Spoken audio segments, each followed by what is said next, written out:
வாசிக்கிறேன், கவனிங்க. அப்ப அந்த ராஜா சொல்றாரு, நேபுகாத் நேச்சர் அவர்களை நோக்கி, சாத்ராக் மேசாக் அபேத்நேகு என்பவர்களை, நீங்கள் என் தேவர்களுக்கு ஆராதனை செய்யாமலும் நான்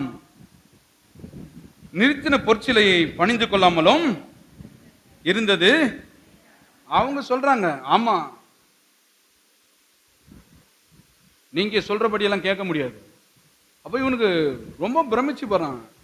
நாட்டில் எத்தனையோ பேர் இருக்காங்க, எத்தனையோ மொழி கலாச்சாரம் பேசுறவங்க, யாருமே நான் சொன்னதை மறுதளிக்கல, இவங்க மட்டும் மறுதளிக்கிறது என்ன? அப்ப இவங்க நாட்டில் ஏதோ ஒரு குழப்பத்தை உண்டாக்குறாங்க, நாட்டில் ஏதோ ஒரு பிரச்சனையை உண்டாக்குறாங்கன்னு சொல்லி அந்த யூதர்கள் மேல ராஜாவுக்கு அவ்வளவு கோபம் வந்து இந்த காரியத்தெல்லாம் செய்யறான், நடப்பிக்கிறான். யாரு குழப்பத்தை உண்டாக்குறாங்க அப்படின்றதவ இந்த சத்தியம் ரொம்ப விவரமா சொல்ல வருது இல்லையா? இன்னைக்கு கூட பாருங்க, நம்முடைய சமுதாயத்தில் ஒரு அருமையான ஒரு பேரை நீங்க வெளிநாட்டு பேரை ஏதாவது ஒன்று வச்சுட்டீங்களா, நீங்க சட்ட ரீதியா ஏதாவது வாங்க போகும்போது நீங்க அந்த ஜாதியை தான் இருக்கலாம், அந்த மொழியை தான் இருக்கலாம், அந்த ஊர்ல தான் வசிக்கலாம், அது எல்லாருக்கும் தெரியும். இருந்தாலும் உங்க பேர் எப்படி இருக்குது? எப்படி இருக்கு? நாங்க சொல்லலைங்க, சிஸ்டம் சொல்லுது. அதனால நாங்க நீங்க கேட்கிற சலுகை என்ன பண்ண முடியாது, தர முடியாது அப்படின்னு சொல்றேன். அப்ப இந்த காரியங்கள் பாருங்க, அவர் கேட்டு இவங்க அப்பயும் வந்து கட்டுப்படல. படாத பட்சத்தில் பாருங்க, ராஜாவுக்கு கோபம் உண்டு. இந்த காரியங்கள் எல்லாம் செஞ்சு அக்னியில நடக்குது, விஷயங்கள் எல்லாம் நடக்குது. அப்பதான் பாருங்க, இந்த பாபிலோன் தேசத்தில் இந்த காரியங்கள் நடந்துட்டு இருக்கும் போதுதான் இந்த எருசலேம் பட்டணத்தில் சிறைப்பிடிக்கும் போது ஒருத்தர் அங்க விட்டுட்டு வந்துட்டாங்க. அது யாருன்னா, போன வாரத்துக்கு முன்னாடி வர நான் காமிச்சேன், ஏசாயா தீர்க்கதரிசி. ஏன் அவரை விட்டுட்டு வந்துட்டாங்கன்னா, அந்த ஆளு ஊழியம் செய்யற ஆளு, ஊழியம் செய்யறவனை பிடிச்சின்னு போய் நம்ம நாட்டில் வச்சு என்னையா பண்றது, இவன் ஒதுக்கும் ஒன்னுத்துக்குமே உதவ மாட்டான் அப்படின்னு சொல்லி விட்டு போயிட்டாங்க. அந்த விட்டுட்டு போன ஒரு ஆள் தான் கடிதம் எழுதுறாரு அழகா ஏசாயாவுல. என்ன எழுதுறாரு? இவங்களுக்கு இந்த மாதிரி பிரச்சனைகள் நடந்துட்டு இருக்கும் போது சொல்றாரு, அந்த தேசத்துல நீங்க வாழ்ந்து குடியிருந்து நல்ல வீடை என்ன பண்ணுங்க, கட்டுங்க, நல்ல தோட்டத்தை நாட்டுங்கள், நல்ல திருமணம் செய்யுங்கள், பெண் கொடுங்கள், பெண் எடுங்கள், சொத்துக்களை வாங்குங்கள் அப்படின்னு ஒரு கடிதம் வந்து எழுதுறாரு. தானியேலும் சாத்ராக் மேசாக் அபேத்நேகோ இவங்க எல்லாம் புலம்புறாங்க, நாங்களே இந்த நாட்டில் வந்து சிறப்பிடிக்கப்பட்டு வந்திருக்குங்க, இங்கே போய் கலாச்சாரமும் சரியில்லை, வணங்குற தேவர்களும் சரியில்லை, ஆட்கள் எல்லாம் பொல்லாதவர்களா இருக்கிறாங்க, இங்க போய் இவங்களோட போய் என்ன வீடு கட்ட சொல்றாருன்னு போன வாரம் காமிச்சேன். உலகத்திற்கு நீங்க எப்படி இருங்க, உப்பா இருங்கள். அந்த உப்பு எங்கெங்கெல்லாம் சேரும் போது என்னென்னலாம் நடக்குதுன்றதெல்லாம் பார்த்தோம் இல்லையா? அப்ப இவங்களுக்கு இந்த மாதிரி ஒரு காரியம் நடந்து கொண்டிருக்கும் பொழுது இப்படி பாருங்க, வாசிப்போம். ஃபர்ஸ்ட் சகிப்பு தன்மைன்னு ஒரு கூட்டம் இருந்தது பாபிலோன்ல. சகிப்பு தன்மைன்னா என்ன தெரியுமா? இந்த ராஜா நிறுவன அந்த பொற்சிலையை சரி ஒத்துக்கிறங்க அப்படின்னு வணங்குற கூட்டம் இருந்தது. இன்னொரு கூட்டம் சகிப்பு தன்மை அற்ற கூட்டம். அப்படின்னா என்ன? நீ சொல்றதெல்லாம் நாங்க என்ன பண்ண முடியாது, செய்ய முடியாது. அது யார் அப்படின்னா, அது யூதர்கள் கூட்டம். அப்ப ராஜாவுக்கு எப்படி இருக்கும்? எல்லாத்துக்கும் ஒத்து போற உணவு பிடிக்குமா, ஒத்து போகாதவனை பிடிக்குமா? ஒத்து போகாதவனை பிடிக்கவே பிடிக்காது. இவங்க ஒத்து போல, அதனாலதான் இந்த பிரச்சனையே நடக்குது. கட்டுங்க, தூக்கி போடுங்க, விட்டாதீங்க அவங்கள அப்படின்னு சொல்லி.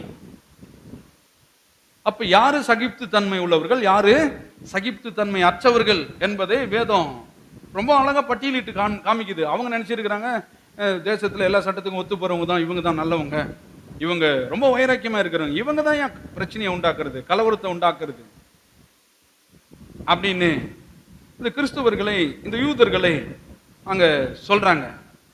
சொல்லிட்டு பாருங்க சொல்றாரு, வாசிப்போம். 1 தீமோத்தேயும்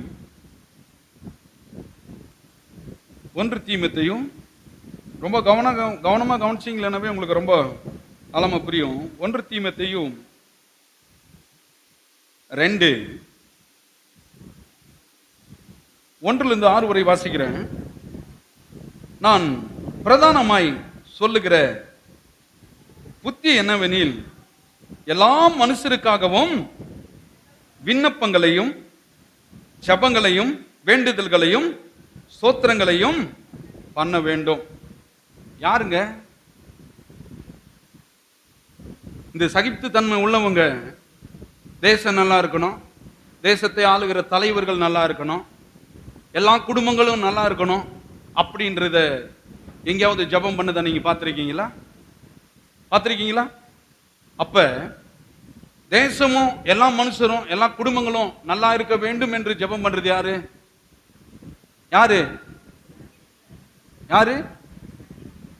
அந்த யூதர்கள், அந்த கிறிஸ்துவர்கள். பொல்லாதவன் கூட நல்லா இருக்கணும்னு விரும்புறான். எங்களை துன்புறுத்துகிற நாடு கூட நல்லா இருக்கணும்னு விரும்புறான். அவங்களுக்காக ஜெபிக்கிறாங்க. எல்லாத்தையும் சகித்து போனாங்க பாருங்க. அவங்க நல்லவங்களா?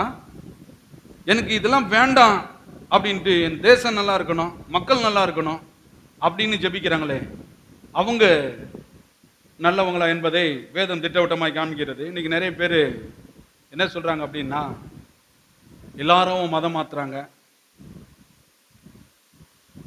எல்லாரும் கிறிஸ்துக்குள்ள இழுக்கிறாங்க. எங்கேயாச்சும் நீங்க பார்த்திருக்கீங்களா? மரியாதையா ஞானஸ்தானம் எடுக்கலனா உங்களை நெருப்புல கட்டி தூக்கி போடணும் எங்கேயாவது பார்த்திருக்கீங்களா? தூக்கி போட்டுருவான்னு யாராவது எந்த கிறிஸ்துவனாவது சொல்லியிருக்கானா? யாரு நெருப்புல தூக்கி போட்டுருவான்னு சொல்றது? யார் இப்ப சகிப்பு தன்மை உள்ளவர்கள், சகிப்பு தன்மை அற்றவர்கள்? மரியாதை என் கடவுளை வணங்கல்னா உன்னை விட மாட்டேன் அப்படின்னு சொல்றவன் சகிப்பு தன்மை உள்ளவனா? தேசம் நல்லா இருக்கணும், யாரையும் கட்டாயப்படுத்தல, யாரையும் கட்டாயமாய் மதம் மாற்றவில்லை. சட்டம் ரொம்ப அற்புதமாய் சத்தியத்தில் எழுதப்பட்டிருக்கிறது. உங்களை யாராச்சும் ஞானஸ்தானம் எடுக்கலன்னா உங்களை நெருப்புல தூக்கி போட்டுருவேன், சபைக்கு வரலன்னு நெருப்புல தூக்கி போட்டுருவன்னு யாராவது மிரட்டினாங்களா? உருட்டினாங்களா? நாங்க சொல்றதை தான் நீங்க கேட்கணும்னு யாராவது சொன்னாங்களா? இப்படி யாருமே சொல்றது கிடையாது இல்லையா? அப்பதான் சொல்றாரு, கவனிங்க, நான் பிரதானமாய் சொல்லுகிற புத்தி என்னவெனில், எல்லா மனுஷருக்காகவும் விண்ணப்பங்களையும் ஜெபங்களையும் வேண்டுதல்களையும் ஸ்தோத்திரங்களையும் பண்ண வேண்டும். யூதர்கள் பாருங்க, அந்த நாட்டில் இருந்து அந்த கொடுமைப்படுத்துறவங்களுக்காக ஜெபம் பண்றாங்க. இந்த தேசம் நல்லா இருக்கட்டும் ஆண்டவரே, இந்த எங்களை துன்புறுத்துறாங்க பாருங்க, அவங்களும் நல்லா இருக்கட்டும், ஏன்னா நாங்க இங்கதான் வாழ்றோங்க. குணநலங்களை பாருங்க. அடுத்தது சொல்றாரு 2வது வசனம், நாம் எல்லா பக்தியோடும் நல்லொழுக்கத்தோடும் கலகம் இல்லாமல் அமைதியிலுள்ள ஜீவனும் பண்ணும்படிக்கு ராஜாக்களுக்காகவும் அதிகாரமுள்ள யாவருக்காகவும் அப்படியே செய்ய வேண்டும். எப்படி பாருங்க,